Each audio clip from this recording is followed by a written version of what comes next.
A paz do Senhor, seja bem-vindo a mais um vídeo aqui do EBD em Foco. Eu me chamo Herberson e neste vídeo eu vou ministrar a lição número 13, que tem como título Aviva, ó Senhor, a tua obra. Nós estamos estudando a revista CPAD, encerrando a última lição desta revista aqui sobre avivamento do primeiro trimestre do ano 2023. O título da revista é Aviva, a tua obra.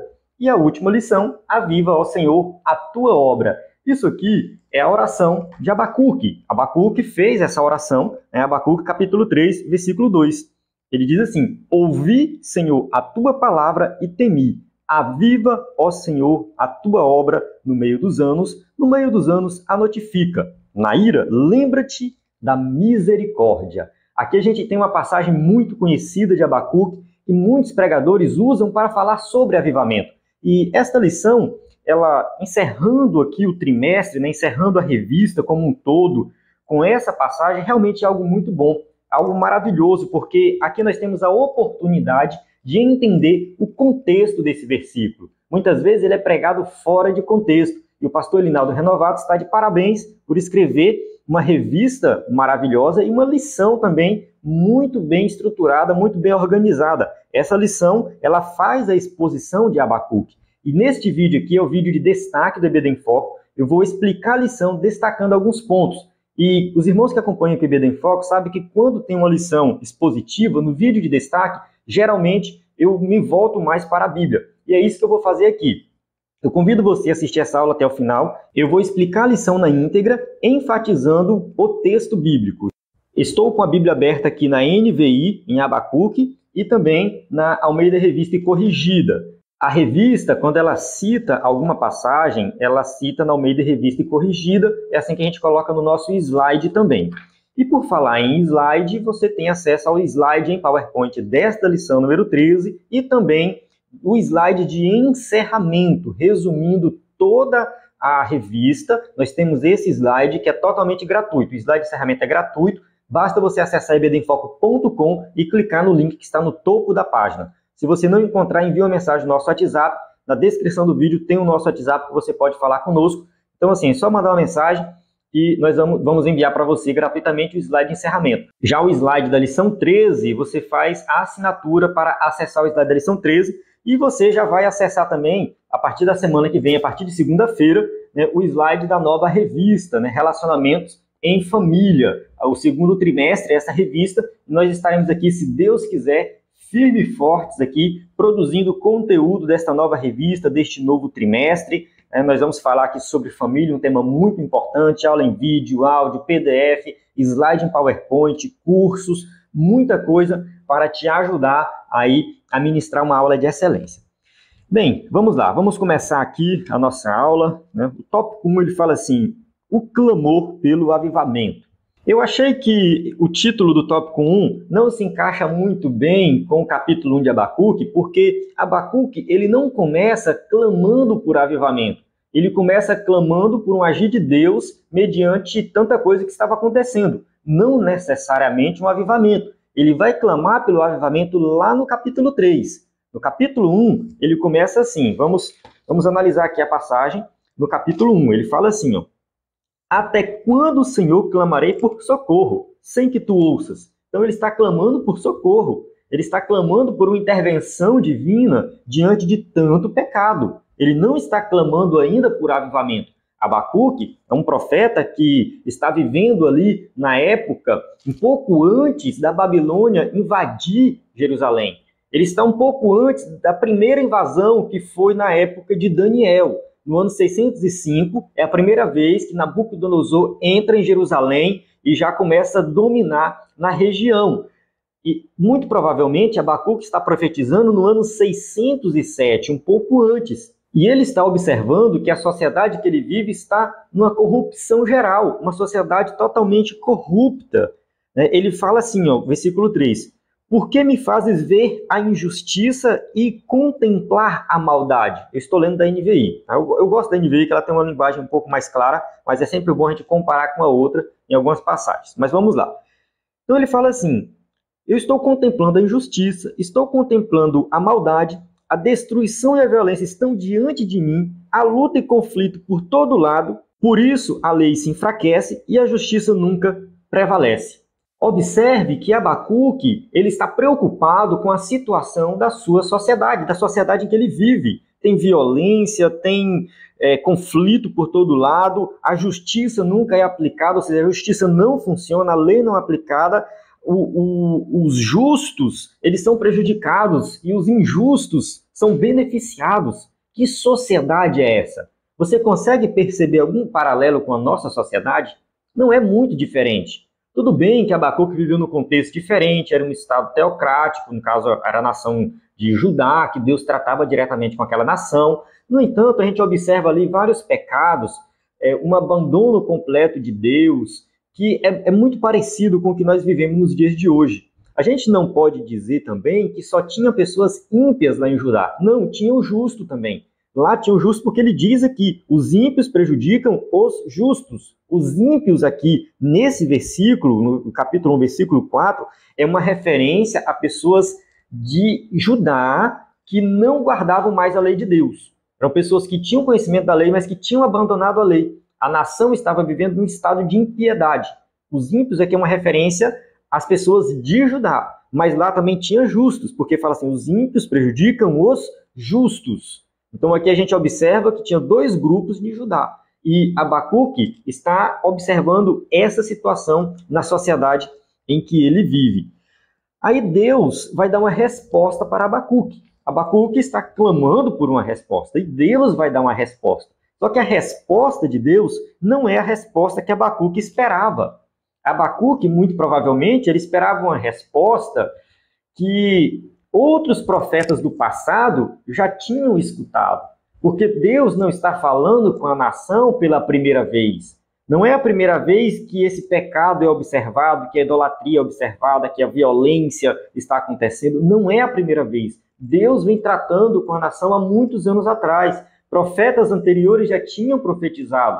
A gente tem Isaías que profetiza, a gente tem Sofonias, a gente tem a profetisa Uda, Jeremias também está profetizando na mesma época que Abacuque. Enfim, nós temos ali uma grande quantidade de profetas que são enviados por Deus para falar do pecado que o povo estava cometendo e que o povo tem que abandonar o pecado. Então, acho que Abacuque pensou assim, Deus vai fazer alguma coisa agora para que o povo se arrependa, e aí, quem sabe, dura mais um tempo. Só que a paciência de Deus já tinha se esgotado. Deus resolve executar juízo sobre a nação. Voltando aqui para a nossa revista, estou aqui com a revista aberta também, a revista ela vai tratar sobre isso no tópico 1 e no tópico 2. Ele fala assim, aparente indiferença de Deus. Então, assim, Deus não é indiferente com relação ao pecado. Deus não está indiferente com relação a tudo que está acontecendo nessa sociedade. Você pode pensar assim, meu Deus, que tanta coisa que está acontecendo, tanta coisa errada, tanta violência, tanta corrupção, os governos corruptos, isso e aquilo, será que Deus não está olhando? Deus está olhando. Deus está vendo tudo isso acontecer. Ele não está alheio aos nossos problemas. Tá? Deus está vendo tudo isso.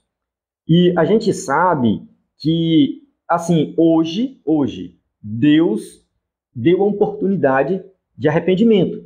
A misericórdia do Senhor está atuando hoje através da pessoa de Jesus Cristo. Deus deu uma solução. Aquela nação, no caso a nação de Judá, que Abacuque estava ali preocupado, também tinha aqueles que viviam pela fé. É o que ele diz lá no capítulo 2, versículo 4. A gente vai chegar lá. Mas por quê? Porque Deus sempre agiu com misericórdia.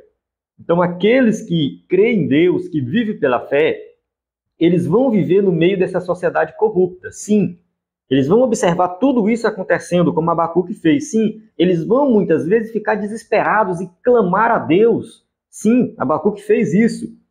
Mas não se preocupe, porque Deus trata diferente, o ímpio e o justo. E o ímpio vai ser punido.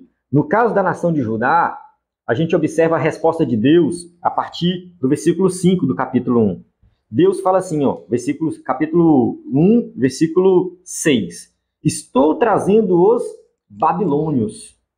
Ou seja, eu vou executar juízo Eu não estou alheio a tudo isso que está acontecendo. Eu vou executar juízo sobre vocês para punir os ímpios que estão entre vocês, para que aqueles que são justos possam também aprender com os erros, porque ele vai ver que Deus é justiça, e que a nação se purifique. Deus está tratando com a nação.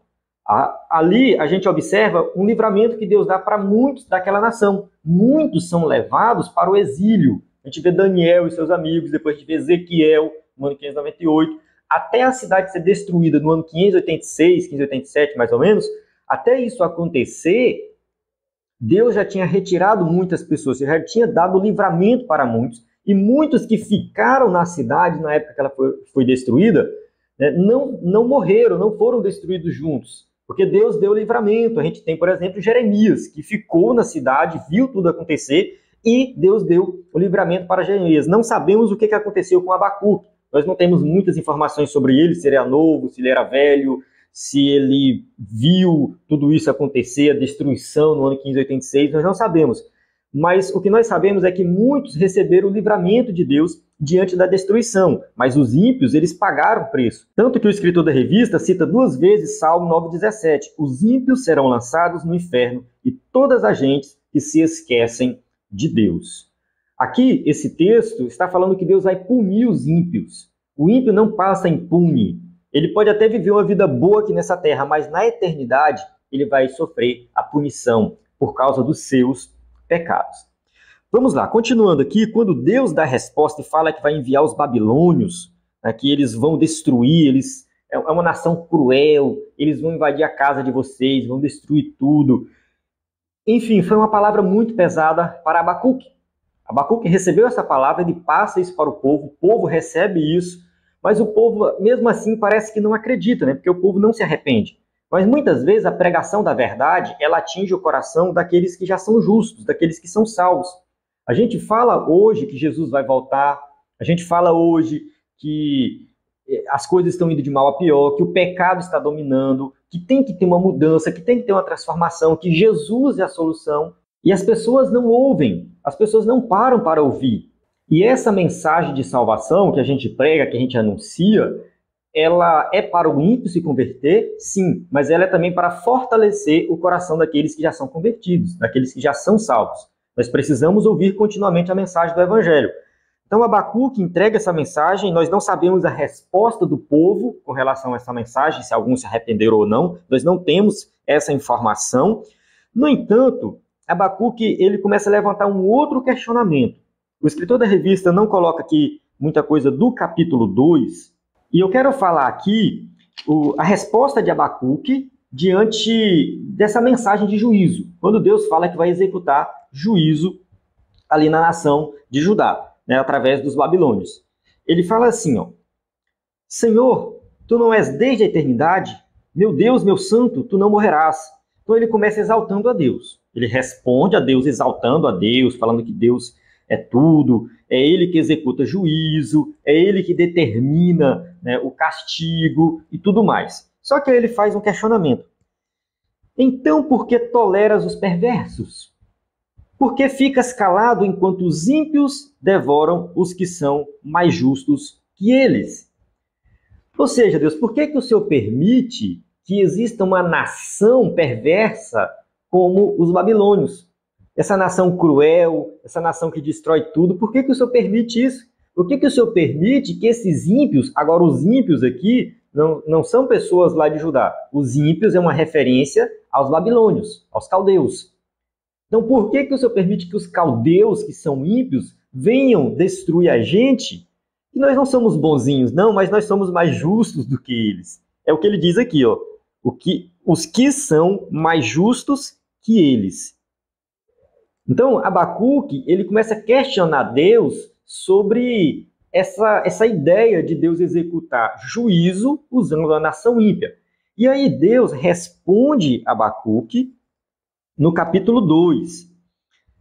O que acontece aqui no capítulo 2? Versículo 1 está encerrando, né, o questionamento de Abacuque, que Abacuque fala assim: ficarei no posto de sentinela, tomarei a posição sobre a muralha, ou seja, eu vou me preparar para o que vai acontecer. Eu vou ficar aqui preparado. aguardarei para ver o que o Senhor me dirá e que resposta terei à minha queixa. Ou seja, ele fez uma queixa a Deus, mas eu vou ficar no posto de sentinela e vou aguardar o que Deus tem para falar comigo. O que Deus falar, tá bom. Deus vai dar uma resposta para Abacuque dizendo que os babilônios são responsáveis pelos seus atos. Eles estão praticando esse tipo de iniquidade, destruindo outras nações, mas eles vão pagar por isso. Eles sofrerão as consequências dos seus erros. Eu vou punir eles por causa disso. Aí ele coloca assim, ó: escreva claramente a visão em tábuas para que se leia facilmente. Essa passagem aqui, que o escritor da revista cita aqui do tópico 1 ainda, o tópico 1.3, né, que ele cita aqui Abacuque capítulo 2, versículo 2 e 3, para escrever a visão em tábuas. E aqui é uma certa polêmica, porque alguns vão dizer que é uma referência à destruição da Babilônia. Eu acredito que não somente a Babilônia, mas também a visão da destruição de Jerusalém. Eu acho que é a profecia como um todo. Isso aqui é a profecia como um todo. Pelo menos é o que eu acho. Apesar de que dentro do capítulo 2, Deus está falando do juízo que vem para a Babilônia. E é aqui no capítulo 2 que ele cita a passagem conhecida, que fala assim, ó, capítulo 2, versículo 4. Escreva: o ímpio está envaidecido, seus desejos não são bons, mas o justo viverá por sua fidelidade.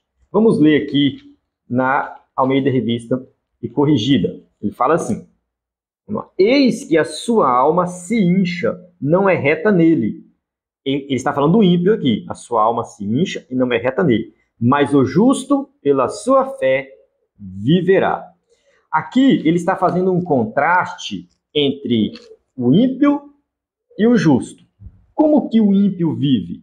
O ímpio é envaidecido através dos seus desejos que não são bons, são coisas ruins. Mas e o justo? O justo, ele vive pela fé. O justo, ele confia em Deus. O justo, ele vive pela sua fidelidade. A nação vai ser destruída? Vai. Jerusalém vai pegar fogo, o templo vai ser destruído. Tudo isso vai acontecer? Vai. É juízo de Deus. Mas tem os justos ali. E o justo vive pela fé. O justo vai escapar de tudo isso pela fé. E é isso que acontece com aquela nação. Ela não é destruída por completo. A nação é reestruturada. A nação, ela volta a existir. Israel, a nação de Israel, no caso o reino do norte foi levado para o cativeiro e não voltou. Mas o reino do sul, que é Judá, eles vão para o exílio, Jerusalém é destruída, depois eles voltam do exílio e reconstroem a cidade. A gente tem a história de Esdras, de Neemias, de Esté, que ainda está lá no exílio, a gente tem a história de Zorobabel. Tudo isso faz parte do contexto de reconstrução da nação, reconstrução da cidade, reconstrução dos muros, reconstrução do templo. Por que que isso acontece? Porque o justo viverá pela fé. É pela fé. Então, aqueles que tiveram fé em Deus, aqueles que confiaram em Deus, esses receberam o livramento de Deus, permaneceram vivos e depois eles reconstruíram a nação. Então, isso aqui é mostrando que a fé é o que salva desde o Antigo Testamento. É por isso que o apóstolo Paulo usa essa passagem para fazer o seu argumento da salvação pela fé, da justificação pela fé em Romanos e também em Gálatas. Paulo, quando ele vai fazer essa defesa de que a justificação é pela fé, ele cita Abacuque justamente porque o contexto de Abacuque é sobre salvação também. É livramento da destruição que vai acontecer na cidade. O justo viverá pela fé. E aí ele continua o texto no versículo 5, 6, ele vai descrevendo aqui como que o ímpio faz, como que o ímpio age, como que a Babilônia age, e ele vai descrevendo realmente muitas coisas aqui. O versículo 9, por exemplo: ai daqueles que obtêm lucros injustos para sua casa, para pôr seu ninho no alto e escapar das garras do mal. Isso aqui é algo que serve para a nação da Babilônia, mas serve também para qualquer pessoa de qualquer época. É um princípio divino. Ai daqueles que obtêm lucros injustos. Aí no versículo 10, você tramou a ruína de muitos povos, envergonhando a sua própria casa e pecando contra a sua própria vida. Então Deus está falando aqui para essa nação ímpia. E, enfim, Tudo isso aqui é Deus mostrando que a Babilônia vai ser destruída. E isso acontece. É uma nação que deixa de existir no ano 539. O Império Medo-Persa vai invadir a região e eles vão deixar de existir. A Babilônia é um império que se acaba, não existe mais. Então Deus pune a Babilônia. A Babilônia também, né, recebe o juízo divino. E aí a gente vai para o capítulo 3, né, que Abacuque clama agora por avivamento. Ele fala assim, ó, capítulo 3, oração do profeta Abacuque, uma confissão. Senhor, ouvi da tua fama, tremo diante dos teus atos, Senhor. Realiza de novo em nossa época as mesmas obras, faze-as conhecidas em nosso tempo. Em tua ira, lembra-te da misericórdia. Estranho, né? A NVI ela traduz diferente, e aí fica estranho. Mas vamos voltar aqui para a nossa revista e fazer a comparação da tradução. Ouvi, Senhor, a tua palavra e temi. Aí a NVI fala assim, Senhor, ouvi falar da tua fama, tremo diante dos teus atos. Aqui na revista, no tópico 2, o escritor da revista vai explicar com detalhes esse versículo. Então, no 2.1, ele fala, ouvi a tua palavra. Então, ouvi a tua palavra e temi. No caso aqui, a tradução da NVI fala, ouvi a tua fama e tremo diante dos teus atos. É basicamente a mesma coisa. Mas, assim, Abacuque está falando justamente disso, que ele ouviu tudo que Deus fez no passado. Ele ouviu a palavra de Deus. Ele ouviu não somente Deus falar com ele ali, mas ele olhou para o passado das vezes que Deus falou no passado. Eu recomendo você ler todo o capítulo 3, que você vai ver que ele está falando de muitas coisas que Deus fez no passado.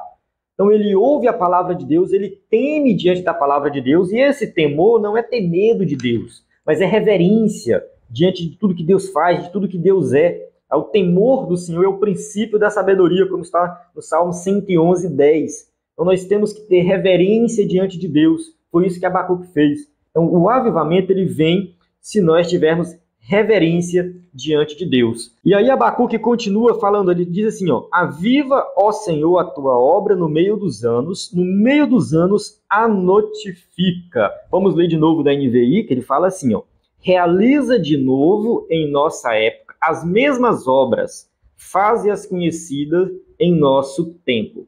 Então, avivamento, no caso aqui que ele está falando, de acordo com a NVI, ele coloca assim, realiza de novo em nossa época as mesmas obras que o Senhor fez no passado. Então, assim como o Senhor fez no passado para o povo, quando o povo saiu do Egito, quando o povo se estabeleceu na terra, e muitas vezes o Senhor tem feito, faça novamente. Aviva, ó Senhor, a tua obra no meio dos anos. Olha para nós, aviva a tua obra. Faz algo diferente. Não deixa que essa obra fique parada. Abacuque ele vai fazer esse clamor a Deus. Então Abacuque reconhece que Deus vai executar juízo sobre a nação. Ele reconhece que a nação pecou. Ele reconhece que os babilônios estão sendo enviados por Deus para fazer, né, a justiça, porque o povo estava vivendo em pecado. Mesmo assim, diante de tudo isso, ele fala, Senhor, aviva a tua obra. Não deixe a tua obra parar. Não deixe, né, que a sua obra não seja notificada, ou seja, notifica ela para que todos possam reconhecer que o Senhor é Deus. E ele começa a descrever o poder de Deus. No versículo 3, versículo 4, ele fala assim, seu esplendor, versículo 4, seu esplendor era como a luz do sol, raios lampejavam de sua mão, onde se escondia o seu poder. Isso aqui é uma referência ao Monte Sinai, quando Moisés recebeu a lei de Deus. O poder de Deus, a glória de Deus era algo extraordinário. Era algo, ele coloca assim, esplendor era como a luz do sol. Então ele coloca aqui que a glória de Deus se manifestou de uma maneira extraordinária no passado. E é isso que ele está pedindo para acontecer de novo. Senhor, assim como o Senhor fez no passado, faça assim nos dias de hoje. Então, esse avivamento não é uma novidade, é algo que o Senhor já fez. O seu poder, a sua glória. Aí o versículo 5, pragas iam adiante dele, doenças terríveis seguiam seus passos. Ou seja, Deus, ele controla tudo. Pode ser uma referência aqui às pragas do Egito, não sei. Ele parou a terra e a tremeu. Olhou e fez estremecer as nações. Montes antigos se desmancharam, colinas antiquíssimas se desfizeram. Os caminhos deles são eternos. Então, que ele está exaltando a Deus, colocando Deus como dono de todas as coisas, que controla todas as coisas. Então, ele está colocando Deus aqui como realmente o Deus Todo-Poderoso que batalha pelo seu povo. Depois ele apresenta Deus como esse que vai na frente da batalha, tá? Que ele que defende o seu povo, que ele prepara o seu arco, ele tem muitas flechas, enfim. Deus ele tem o controle de tudo. Versículo 11, o sol e a lua pararam em suas moradas, diante do reflexo de tuas flechas voadoras, diante do lampejo de tua lança reluzente. Aqui Abacuque está reconhecendo Deus como o Senhor Todo-Poderoso, que luta pelo seu povo, que batalha pelo seu povo e que não é derrotado por ninguém. Uma Babilônia não é nada diante de Deus. A Babilônia é só um instrumento na mão de Deus para executar juízo. Ponto final. É só isso. E aí, diante de tudo isso que ele vai falando, ele chega num ponto que é bem interessante, o escritor da revista cita aqui também, vamos para a revista. Ele coloca aqui no tópico 2.3, né, que ele fala até mesmo da misericórdia, que ele pede por misericórdia. Né? Quando a gente volta para o versículo 2, que ele pede por avivamento, ele fala para Deus se lembrar da sua misericórdia, porque Deus é misericordioso. Deus é misericordioso. E caminhando aqui para o final do capítulo 3, depois dele falar que Deus é poderoso e batalha pelo seu povo, ele fala assim, versículo 16, vamos ler o final do versículo 16. Tranquilo esperarei o dia da desgraça que virá sobre o povo que nos ataca. Isso aqui é a tradução da NVI. A desgraça que vai vir sobre o povo que nos ataca, eu vou esperar tranquilamente, porque eu sei que Deus vai fazer isso. Observe que Abacuque, ele se volta contra a Babilônia. Ele se volta contra, né, esse povo que está atacando eles. Ele meio que já entendeu que Deus vai executar juízo. Tá tudo bem, Deus, concordo contigo, você é todo poderoso, concordo, a gente está merecendo mesmo, mas eu quero ver o Senhor batalhar do nosso lado. Eu quero ver o Senhor nos defender. Aí por isso que ele coloca assim, tranquilo eu vou esperar. A outra tradução aqui da Almeida Revista Corrigida, ele fala assim, ó, descanse eu no dia da angústia, quando ele vier contra o povo que nos destruirá. Então, quando Deus vir destruir a Babilônia, eu vou estar tranquilo, esperando isso acontecer, porque eu confio que o meu Deus é todo-poderoso. E aí que entra o versículo 17, que é muito conhecido. Vamos ler, é citado aqui na revista também, mas vamos ler aqui, vou ler na Revista Corrigida, fala assim, ó, porquanto, ainda que a figueira não floresça, nem que haja fruto na vide, o produto da oliveira minta, e os campos não produzam mantimento, as ovelhas da malhada sejam arrebatadas, e nos currais não haja vacas, todavia, eu me alegrarei no Senhor, exultarei no Deus da minha salvação. Aqui, Abacuque conclui o seu livro, que a conclusão já é o finalzinho, né? Ele coloca aqui mais um versículo, né? Tem mais um versículo aqui para finalizar. Ele coloca assim, que independente do que venha acontecer conosco, e vai chegar o momento que a gente não vai ter a figueira florescendo, que a gente não vai ter o fruto da vide, ou seja, não vai ter vinho, não vai ter alegria, sabe? Que não vai ter mais os campos produzindo, não vai ter a ovelha, não vai ter a vaca, não vai ter nada disso. A gente vai sofrer muito, mas eu vou me alegrar no Senhor. A minha alegria está no Senhor. Eu confio no Senhor. Eu exultarei no Deus da minha salvação, ou seja, eu vou me alegrar grandemente nesse Deus. Vamos ler aqui na NVI, ele fala a mesma coisa, né? Ainda assim, eu exultarei no Senhor e me alegrarei no Deus da minha salvação. Então aqui a gente observa que Deus, ele é todo poderoso. Ele controla tudo e a gente precisa reconhecer isso. A gente precisa reconhecer que estamos na dependência de Deus. O povo pecou, a nação de Judá pecou, Deus vai executar juízo por causa do pecado deles. A nação da Babilônia vai ser usada nas mãos de Deus para executar esse juízo? Sim, mas eles são responsáveis pelos seus atos e Deus vai punir eles também. E assim, nós, seja na abundância de bens, ou seja, na falta de bens, nós temos que confiar nossa salvação no Senhor. Foi a mesma coisa que o apóstolo Paulo disse lá aos crentes da igreja de Filipos, né? Na carta aos Filipenses, ele também diz algo parecido. Você tem abundância, sei também ter em escassez, viver em escassez. Então, tudo posso suportar naquele que me fortalece. Eu suporto em Cristo todas as coisas. Então, a gente tem que confiar em Cristo Jesus. Assim como Abacuque também está falando aqui que ele confiava em Deus, ele vai exultar no Senhor, né? Vai se alegrar no Senhor, que é o Deus da sua salvação.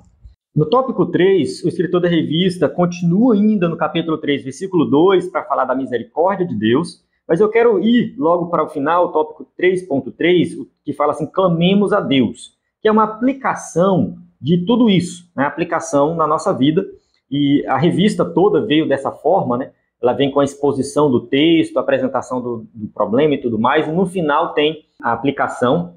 E aqui no tópico 3, o escritor da revista faz esse paralelo, né? Porque assim como Judá estava vivendo numa depravação total, aquele povo corrupto, idólatra, pecador, a lei não era aplicada, era injustiça e tudo mais, a nossa sociedade não é diferente. Ela vive a mesma coisa, vive a mesma situação. E aqui nesse tópico, o escritor da revista, ele escreve assim, vamos ler. Ele coloca assim, ó, a iniquidade não é apenas praticada individualmente ou por grupos, mas está institucionalizada como apoio legal. Ou seja, as instituições públicas que governam o nosso país, não somente o nosso país, mas, enfim, no mundo inteiro, já está manchada pelo pecado. Isso é mais ou menos óbvio. Tá? É mais ou menos óbvio por quê? Porque a Bíblia diz que o mundo jaz no maligno e não vai ter nada nesse mundo que não tenha ali algo pecaminoso. Tá? Música, filme, arte, praticamente tudo a gente vai observar o pecado presente, inclusive dentro da igreja. Não pense que a igreja é algo perfeitinho, bonitinho. Não, dentro da igreja também nós temos muita coisa errada. Dentro da igreja tem muitos que não são convertidos, tem muitos pastores que não são convertidos, tem muita coisa errada acontecendo dentro da igreja também. Então, assim, o pecado se alastrou, tomou de conta de tudo. E aqui ele vai citar alguns pecados específicos, né? Ele vai falar do aborto, casamento gay, ideologia de gênero, vai fazer uma crítica às igrejas que aceitam tudo isso, né? Dizendo que são igrejas inclusivas.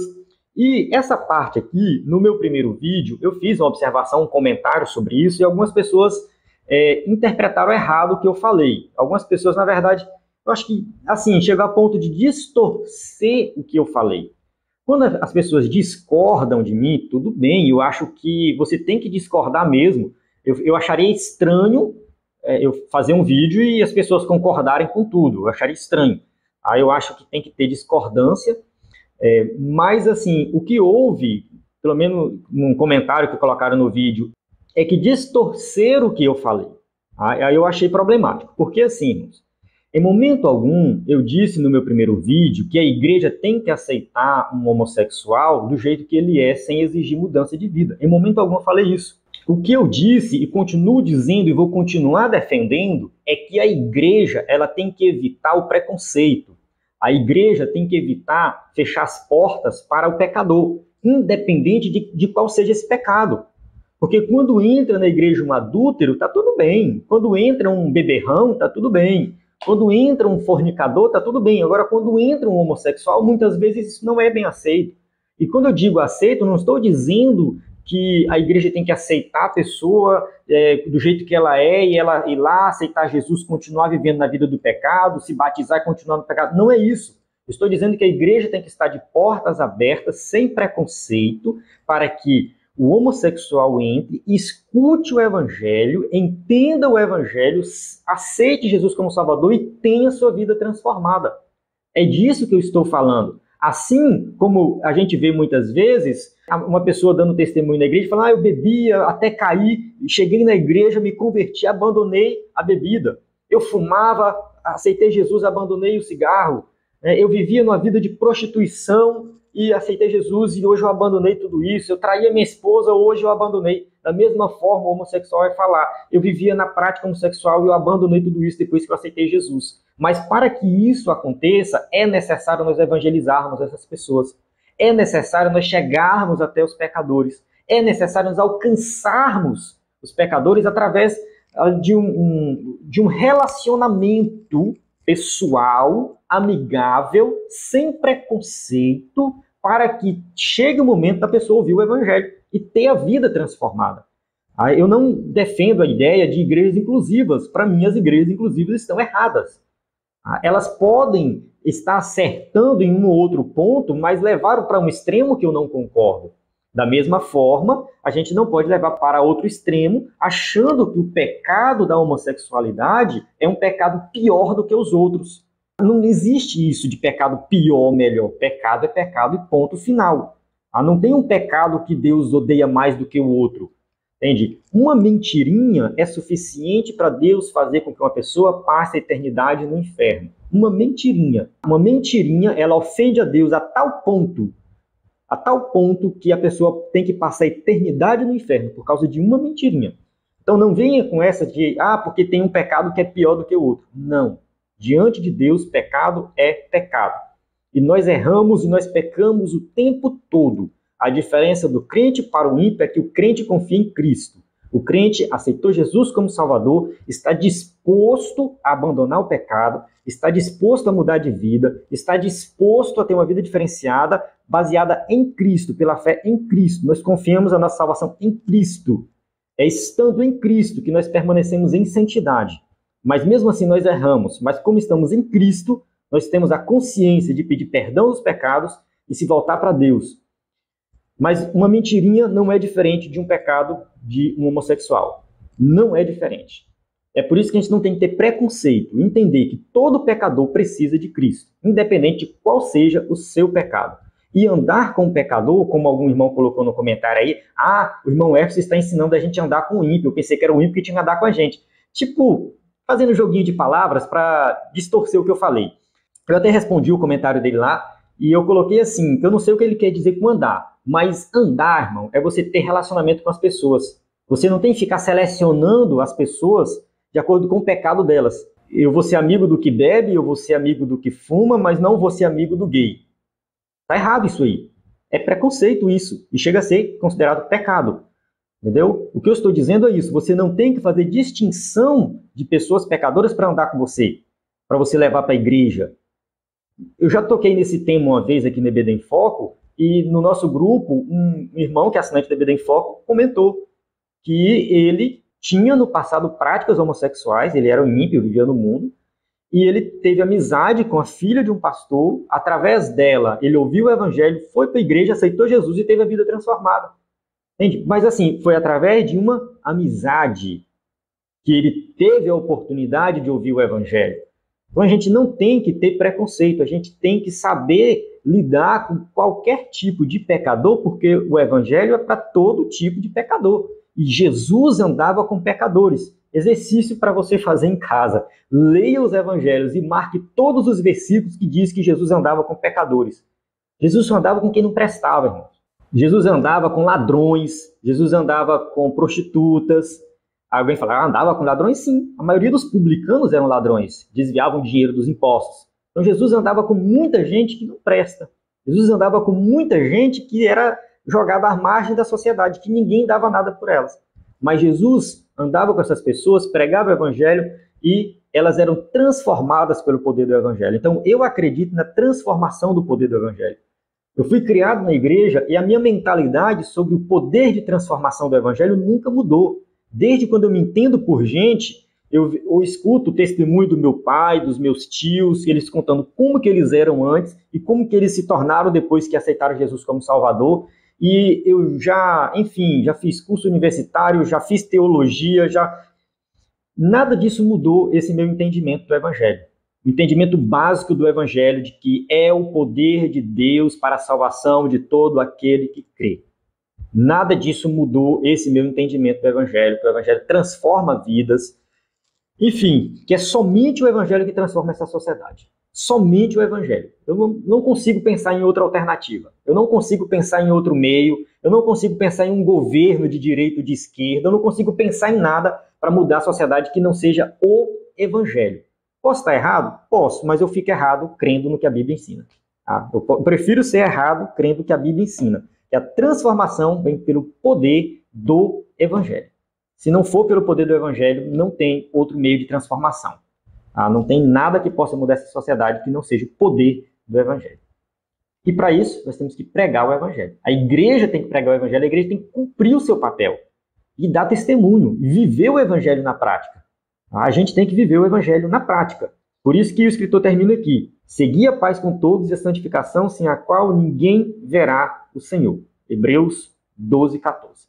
Amém? Então eu encerro aqui. Espero que você tenha compreendido. E deixe seu comentário, se você chegou até o final do vídeo. Muito obrigado, que Deus abençoe grandemente. Conto com sua participação aqui no EBD em Foco, na próxima revista, né? Está aqui, se Deus quiser, estaremos aqui produzindo conteúdo para essa próxima revista. Tenho certeza que vai ser uma bênção, um tema muito importante para os dias atuais. A paz do Senhor, até a próxima aula.